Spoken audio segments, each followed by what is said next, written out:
Les Japonais nous l'envient. Sylvie Vartan, notre star nationale, notre icône des yéyés, est aussi l'idole des Nippons. Si je chante, c'est pour toi, c'est pour toi. Des cheveux blonds, une moue boudeuse, un exotisme à la française qui fait fureur de l'autre côté du globe. Grande star, oui, depuis si longtemps. Une Vartanmania qu'on ne s'attendait pas à trouver chez les Japonais. Pourtant, l'histoire d'amour dure déjà depuis plus de 40 ans. Je connais peut-être mieux le Japon que certains Japonais eux-mêmes. Un amour que ses fans lui rendent bien. Nous avons rencontré les plus ferventes d'entre elles. Je suis peut-être fan de numéro 1 au Japon. Une fois de plus, Sylvie se produit sur scène à Tokyo. Alors va-t-elle séduire à nouveau son public? Comment vit-elle ses séjours de l'autre côté du monde? Quelle est sa recette du succès auprès des Nippons, 40 ans après? Il faut aller là, la ligne numéro 2. 15 heures dans le métro japonais. Au milieu des badauds, Sylvie Vartan. Hop. Après, il faut rendre son ticket. Hein. Je prends le métro souvent parce qu'en fait, comme ça me permet de couvrir beaucoup plus d'endroits parce que je vais beaucoup plus vite. Mais à Paris, Vive le métro. Non, jamais. Mais vous avez vu la propreté du métro? Je ne sais pas, à Paris, je ne sais pas, mais en tous les cas, ici, c'est immaculé. Une sortie impossible en France, trop populaire. Au Japon, la star retrouve sa liberté. Pourtant, même ici, à 10 000 km de Paris, Sylvie ne voyage pas incognito.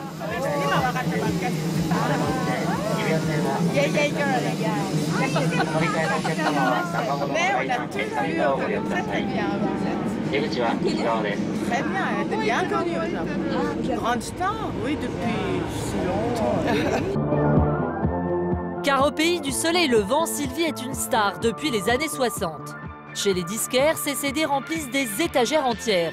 Rayon variété internationale, juste en face de Michael Jackson ou de Susan Boyle. En tout, le nombre d'albums de Sylvie Vartan que l'on a vendu jusqu'à aujourd'hui, c'est inimaginable. Sylvie a même chanté 2 ou 3 titres en japonais. Et voilà ce que ça donne. Des chansons qui ont fini d'asseoir sa popularité.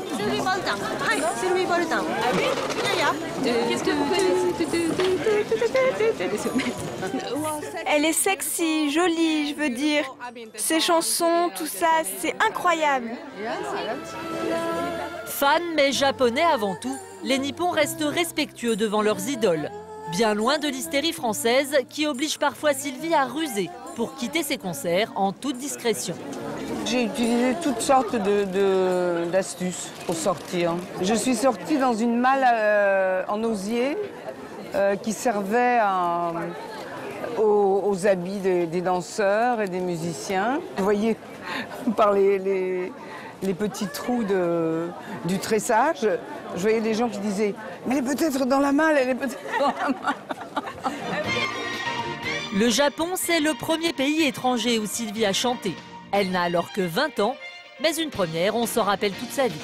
Après un très long voyage, avec mes musiciens, nous sommes arrivés à l'aéroport. Et oh, stupéfaction, il y avait une foule immense. Tant et si bien que je pensais que c'était pour quelqu'un d'autre qui arrivait. Puis en fait, non, c'était pour nous. C'était il y a 40 ans et le succès est toujours là aujourd'hui. Depuis, Sylvie vient régulièrement voir ses fans japonais. Mais certaines spécificités locales l'étonnent toujours, comme les vêtements pour chiens. Pas question d'en affubler Elvis, son bichon. Voilà, on vous présente un ensemble très coquet.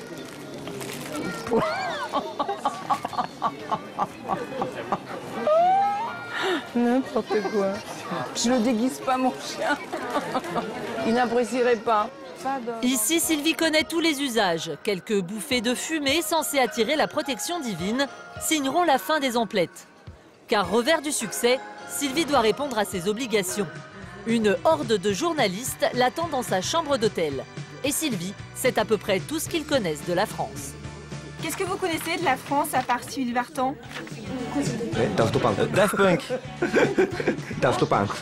Daft Punk. Donc vous connaissez Sylvie, Daft Punk et puis... And Eh bien, la musique techno aussi. En fait, pour les Japonais, elle est le symbole des années 60-70. C'est vraiment une déesse ici. À quelle star internationale peut-on la comparer? Michael Jackson, Madonna? Non. Non, non, mieux que ça. Enfin, c'est ce que je pense. Bon.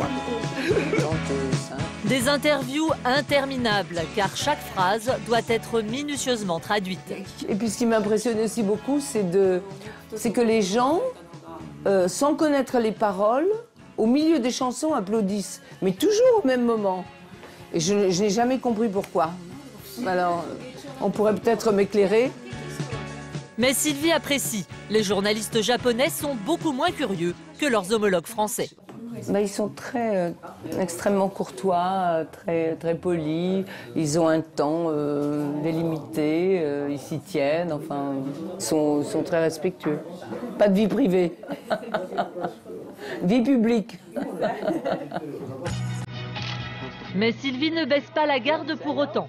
Même au Japon, elle reste très vigilante sur son image. Chaque photo publiée l'est avec son accord. Non. Pas ça. Non. Non, pas ça, non. Non. Peut-être celle-là la mieux. Corée, oui. 11 étages plus bas, dans le hall de l'hôtel, deux Japonaises, les bras chargés de cadeaux, semblent plutôt perdues.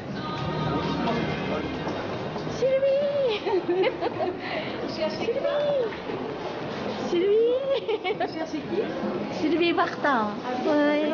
30 ans que Chioko et son ami sont des inconditionnels. Je suis fan de Sylvie. J'adore Sylvie. Et elle aussi. Sylvie à Tokyo, ça n'arrive pas si souvent. Alors, comme à chaque fois, Chioko tente sa chance et espère bien rencontrer son idole.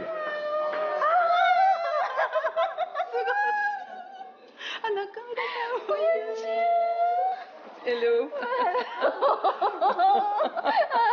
Je suis trop contente. Oh, Bonjour. Bonjour. Très bien, et vous? Moi aussi, bien sûr, vous êtes au Tokyo. Ah oui. Chioko a réussi son coup. Dans le couloir, elle tombe nez à nez avec Sylvie. Elle n'aura pas apporté ses cadeaux pour rien. C'est gentil. Ils ont les plus jolies fleurs, les Japonais, vraiment. Ouais, comme c'est joli. Ah, d'accord. C'est ravissant. Des fleurs, et puis, c'est quoi, des petits pâtés japonais? Oui, c'est tout petit papier japonais. Ah, papier. J'avais compris des petits pâtés. Comment vous entendez? Des petits papiers, alors attends, Non, des petits papiers. Petit papier, petit cadeau. Et elles savent mes manies, en fait. Hein. Je peux rien tenir caché. Les papiers, les crayons, une passion cachée de Sylvie. Mais en fan absolu, Chioko est au courant de tous ses petits secrets. Oui, c'est très gentil. Je suis vraiment gâtée. Merci. Un grand jour pour Chioko. 1 an qu'elle et Sylvie ne s'étaient pas revues. Incroyable. Elle est incroyable, elle est toujours habillée comme ça, avec des dentelles. Mais c'est fou. Elle a fait des progrès. Mais c'est fou. Et si Chioko parle bien français, c'est qu'elle l'apprend depuis quelques années uniquement en l'honneur de Sylvie. À 1 heure de Tokyo, la maison de Chioko. Bienvenue chez moi. Entrez. Pas très grande comme les maisons japonaises, pourtant une pièce entière est consacrée à la chanteuse française.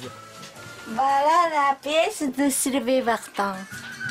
Des centaines de disques, des photos, des articles de journaux japonais et français que Chioko ramène de ses séjours en France. 13 au total pour voir Sylvie en concert, évidemment. Chioko a même des poupées introuvables de Sylvie Vartan. Toute une collection. Comment vous la trouvez là? Elle est comment? Vous la trouvez comment? Sexy. J'adore. Ici, Comment? J'aime beaucoup ça. Son bien le plus précieux, 2 lettres écrites de la main même de son idole. C'est incroyable. Sylvie m'a écrit. Ici. Là aussi? C'est très étonnant, n'est-ce pas? Ah oui. Grande chanteuse m'a écrit. Incroyable. Incroyable, n'est-ce pas? Vous étiez la plus heureuse là. Oui, maintenant, mais très heureux. 19h, le concert de Sylvie va bientôt commencer. Chioko et ses amis, fans comme elle, sont les premiers sur place. Et ils sont tous sur leur 31, des robes achetées exprès pour l'occasion. Je serai la plus belle pour aller au spectacle de Sylvie. Ce soir, je serai la plus belle pour aller danser. Danser. Pour balancer toutes celles que tu as aimées. Ce soir, je serai la plus tendre que tu me diras. Ce soir, le concert est organisé par la Chambre de commerce, pour ses employés et clients uniquement. Mais pas question pour Chioko de rater Sylvie sur scène, alors elle a eu recours à quelques subterfuges. Si vous refusez d'entrer, je vais demander à Tony. Alors, l'organisateur peut-être, non, je ne sais pas. Pour voir Sylvie, tu fais n'importe quoi. Ah oui, c'est ça. Tony Scotti, le mari de Sylvie, qu'évidemment Chioko ne connaît pas. Un mensonge pour la bonne cause.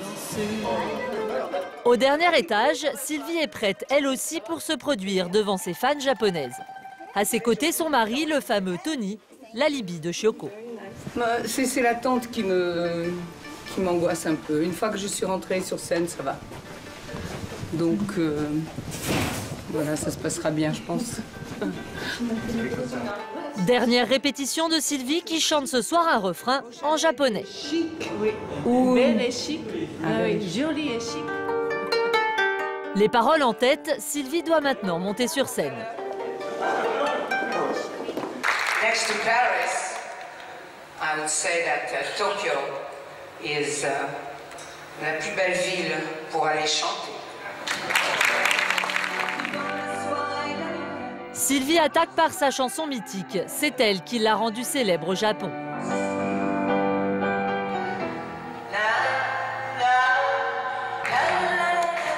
Les tubes s'enchaînent jusqu'au dernier morceau, le clou du spectacle, en japonais.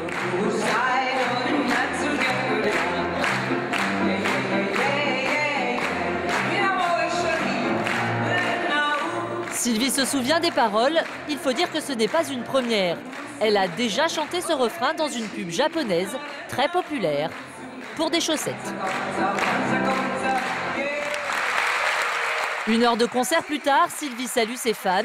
Le public est enchanté, Chioko en tête. Bravo.